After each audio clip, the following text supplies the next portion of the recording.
یہ پشاور بھکاری بھیک مانگ رہے ہیں اور اپنی عزت نفس پامال کر رہے ہیں, عزت خراب کر رہے ہیں, ان کو ہم دے رہے ہیں. اور جو سفید پوش ہے جو بڑی مشکل سے گزارا کرتا ہے, کسی کے سامنے ہاتھ نہیں پھیلاتا, ہم کہتے ہیں جب تک بھیک نہیں مانگے گا نا بھیک نہیں دوں گا. بھائی شرعی فقیر کے لیے تو یہ لازم ہے کہ اس نے مانگنا نہیں ہے, لیکن ہم نے اپنی نگاہیں کھلی رکھنی ہے کہ یار کون ہے جو شرعی فقیر ہوگا, ہم نے خود جا کر اس کے گھر پہ لفافہ پہنچانا ہے.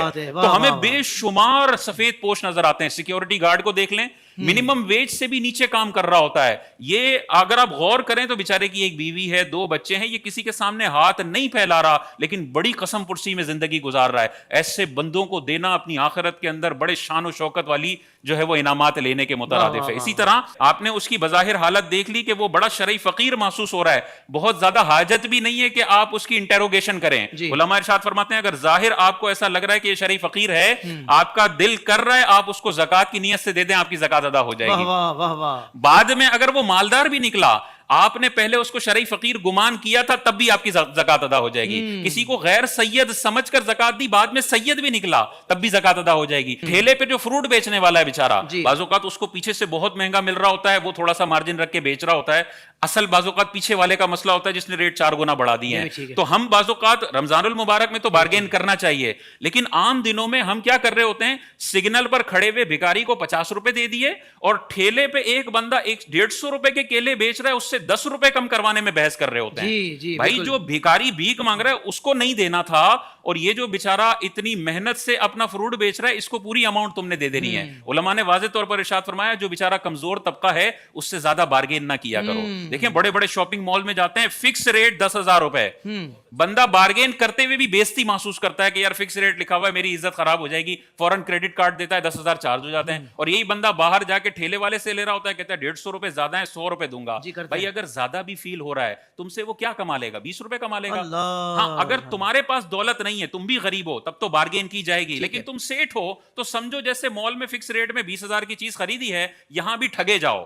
یہ ٹھگے جانا اللہ اور اس کے حبیب کو زیادہ پسند ہے کہ تم 20 روپے کا مہنگا فروٹ لے لو گے, یہ 20 روپے کے ذریعے وہ اپنے بچوں کو روزی کھلا دے گا, تو کیا اس میں کیا نقصان ہے. اور دیکھیں بعض اوقات آپ ریٹ کم بھی طے کر لیں, جیسے آپ نے 200 روپے کا ریٹ طے کر لیا, پھر خوشی سے آپ اس کو کہیں 300 روپے رکھ لو, تو جو اضافی آپ نے 100 دیا اس میں آپ زکات کی نیت بھی کر سکتے ہیں. ٹھیلے والے اکثر بیچارے شرعی فقیر کی کیٹیگری میں ہی آ رہے ہوتے ہیں. تو ہمیں یہ پورا نظام دیکھنا ہے. شریعت نے جہاں پر لوگوں کی عزت نفس کا خیال رکھا ہے اور ان کو مانگنے سے منع کیا ہے, ہمیں ایسے لوگوں کو تلاش کر کے دینا چاہیے, اور اس میں سید زادوں کا بہت زیادہ ہمیں خیال رکھنے کی ضرورت ہے. بعض اوقات لوگ کہتے ہیں سید کو زکات نہیں دے سکتے تو اس کو ہم نہیں دیں گے.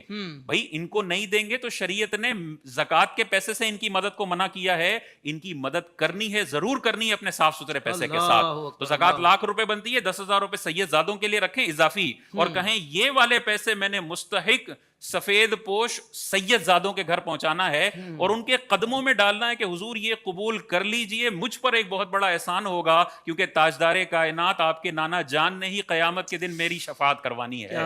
یہ سارا نظام اگر قائم ہو جائے نا, تو پروفیشنل بھکاری پاکستان سے بھی ختم ہو جائیں گے, اور انشاءاللہ بیرون ملک سے بھی ختم ہو جائیں گے, اور لوگ ہمیں بھکاری قوم کے طور پر نہیں جانیں گے بلکہ پروفیشنل اور تاجر کے طور پر جاننا شروع کر دیں گے. کیا کہنے علامہ صاحب, سلامت رہیے. لیکن ایک بات ہے حضرت کہ اب تو ان پروفیشنل بھکاریوں کے پاس اینڈرائڈ موبائل بھی ہوتے ہیں, تو آپ کا یہ کلپ اگر انہوں نے دیکھ لیا اور کسی سگنل پہ آپ کو پہچان لیا تو آپ سے ملاقات ضرور کریں گے وہ کہ آپ نے ہماری اصلاح فرمائی ہے. حضرت وہ اچھی جی بالکل. اصل اس میں دیکھیں آپ ان کو سب پتا ہوتا ہے. پروفیشنل بھکاریوں کو یہ ساری حدیثیں پتا ہوتی ہیں. اصل ان کو تو ضرب پڑ رہی ہے نا, ان کا روزگار ختم ہو رہا ہے. اصل عوام کو سمجھنے کی ضرورت ہے کہ آپ جو دے رہے ہیں آپ سمجھ رہے ہیں اس سے بلائیں ٹلیں گی, بلائیں اور آ جائیں گی, کیونکہ آپ نے گناہ کو پروان چڑھایا. اس پروفیشنل بھکاری کی مارکیٹ کو عروج پر لے جانے والی کون ہے؟ یہ سگنل پر کھڑی ہوئی گاڑیاں ہیں جنہوں نے اس پروفیشنل بھکاری کی پوری انڈسٹری کو آسمانوں تک پہنچا دیا. تو اصل قصوروار یہ ہیں, ان کو سمجھنا چاہیے کہ یہ نہ دیں, یہ گناہ کا سبب بنتا ہے. بالکل ایسا ہی ہے, بالکل ایسا ہی ہے. بہت اہم خرافات پر آپ نے گفتگو کی ہے. اللہ تبارک و تعالی ہمیں شعور عطا فرمائے کہ ہم ان لوگوں کے چہرے پہچانیں.